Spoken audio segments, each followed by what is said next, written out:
السلام عليك يا أبا عبد الله. بس میرے دوستوں مل کے بلند ترین صلوات پڑھیں. اللہم صلی علی محمد و آل محمد. بس میرے دوستوں، میرے بزرگوں، میں نے دامن بیان کو سمیٹ دیا. زندگی کا آغاز کیا سجدے سے، زندگی کو ختم کیا سجدے پر.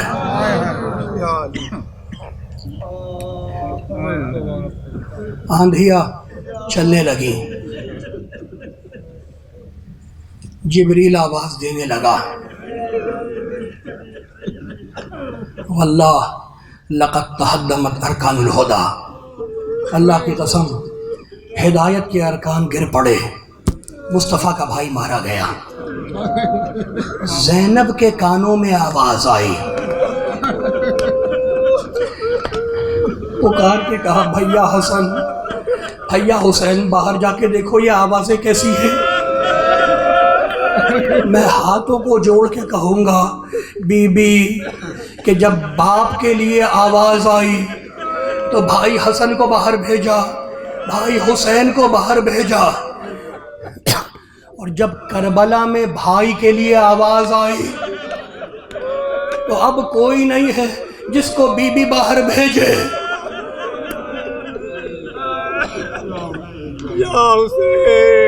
کوفے کے ہر گھر میں آواز آئی، مرد دوڑے، عورتیں دوڑی، بیویوں نے منہ پہ تماچے مارنا شروع کیے.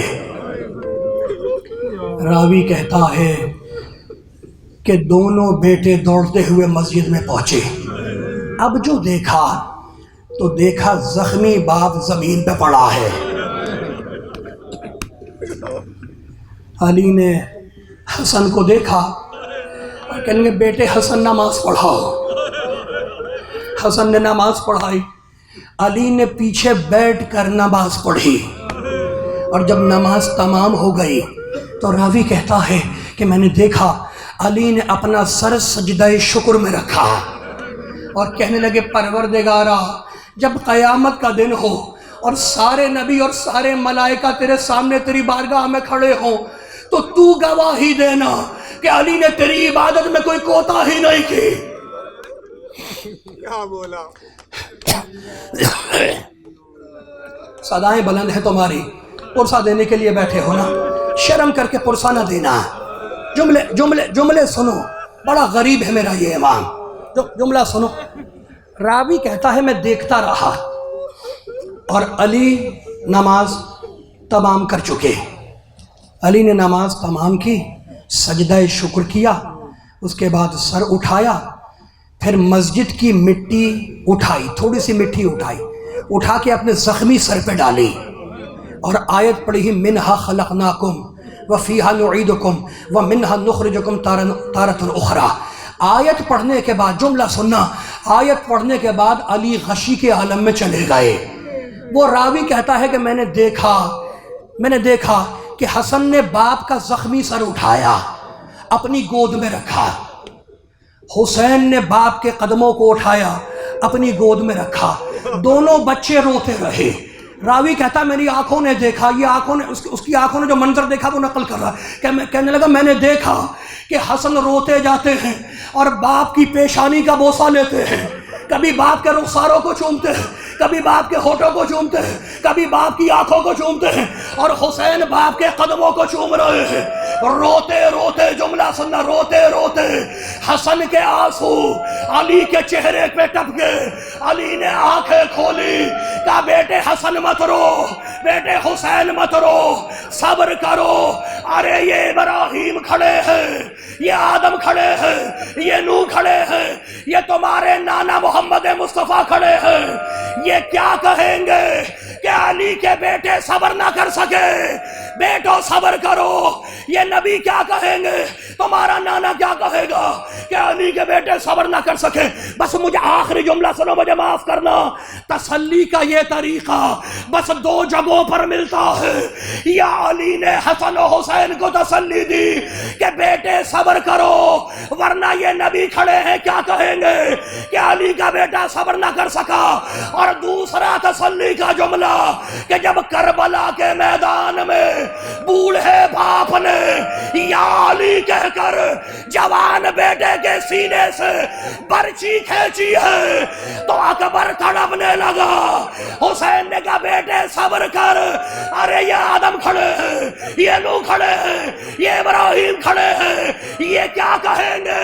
حسین کا بیٹا صبر نہ کر سکا۔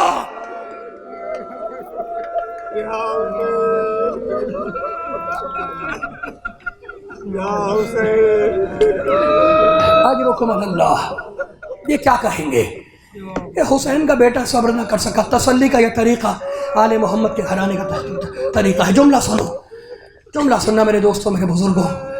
علی نے کہا بیٹے حسن مجھے گھر لے کر چلو۔ جانتے ہو علی کو کیسے اٹھایا؟ گلیم منگوایا گیا۔ گلیم کہتے ہیں کمبل کو۔ کمبل منگوایا، ایک طرف سے حسن نے اٹھایا، دوسری طرف سے باپ کو حسین نے اٹھایا اور کمبل میں رکھا۔ خدا کی قسم تاریخ آل محمد میں 3 ہی ایسے جنازے ہیں جو کمبل میں اٹھائے گئے۔ جب میرا موسی کاظم شہید ہوا تو 4 مزدوروں نے موسی کاظم کو کمبل میں رکھ کر بغداد کے پل پہ رکھا، اور جب علی کو ضربت لگی تو علی کو کمبل میں رکھ کے مسجد سے گھر تک لائے۔ اور تیسرا جنازہ وہ کہ جب حسن کا بچہ قاسم گھوڑے سے زمین پہ آیا تو حسین نے کمبل بچھایا، قاسم کے ٹکڑے جمع کیے، کمبل میں جمع کیے۔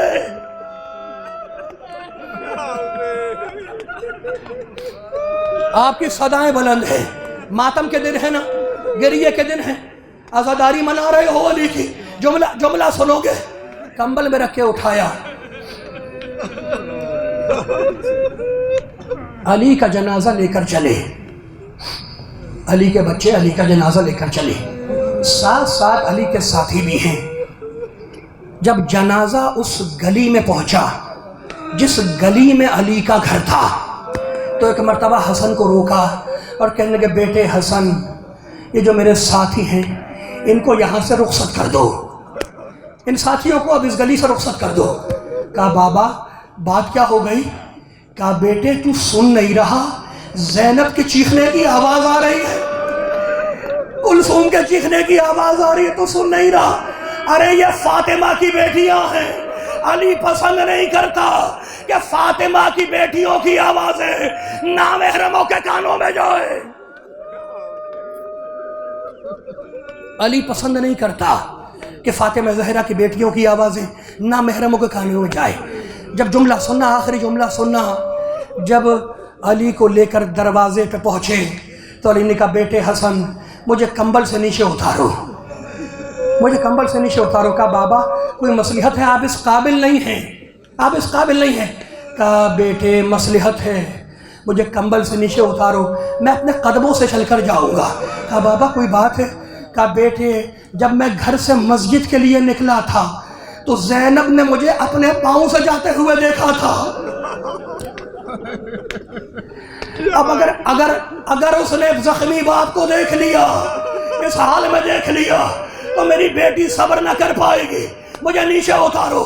جملہ سنو، علی کو کمبل سے اتارا، علی نے دائیں ہاتھ حسن کے کندھے پہ رکھا، بائیں ہاتھ حسین کے کندھے پہ رکھا۔ جملہ سنو گے، زینب دروازے سے دیکھ رہی ہے، جیسے ہی باپ کے زخمی سر پہ نگاہ پڑی زینب نے چیخ ماری۔ علی نے روتے ہوئے کہا بیٹی صبر کرو، ابھی تو باپ کے سر کو دیکھ رہی ہو، کل کربلا کے میدان میں بھائی کے سر کو لو کے نیزہ پہ۔ صلی اللہ علیہ یا امیر المومنین، انت الہی و سیدی و مولایا، اغفر لأولیائنا وکف عنا اعدانا واجعلهم مناظانا واظہر کلمت الحق واجعلہ العلیٰ وادحز کلمت الباطل واجعلہ السفلی انکا علی کل شیء قدیر۔ ربنا تقبل منا انکا انت السمیع العلیم۔